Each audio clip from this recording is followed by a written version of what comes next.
ஒரு மனிதனுக்கு வாழ்க்கை தொடங்கும் தருணத்தில் அடிப்படைகள் மட்டும் சொல்லிக் கொடுக்கப்பட்டால் போதும். அதற்கு பின் அவனே தன் வழியை தேடிக்கொள்வான்.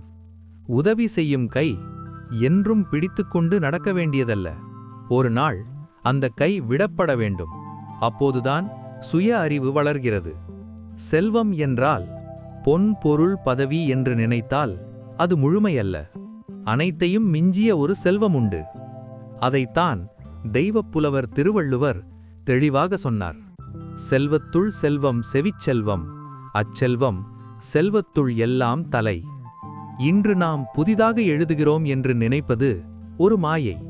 முன்னதாகவே அனைத்தும் எழுதப்பட்டுவிட்டது.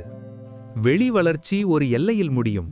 ஆனால் உள் வளர்ச்சி என்பது முடிவில்லாத பயணம். சராசரி மனிதனின் வாழ்க்கை ஏக்கங்களாலும் ஆசைகளாலும் தேவைகளாலும் நிரம்பியிருக்கிறது. வெறும் வயிற்றில் வேதாந்தம் பேச முடியாது. ஞாயிறு உதித்தவுடன் ஞானமல்ல, முதலில் உணவுதான் தேவை. ஞானம் என்றால் எங்கேயோ வெகு தூரத்தில் கிடைக்கும் பொக்கிஷம் என்று நினைக்காதீர்கள். நம்மை படைத்த இறைவன் நாம் பிறக்கும்போதே அந்த ஞானத்தை நமக்குள் வைத்து இந்த உலகிற்கு அனுப்பியிருக்கிறான். ஞானம் தேட வேண்டியதல்ல, உணர வேண்டியது.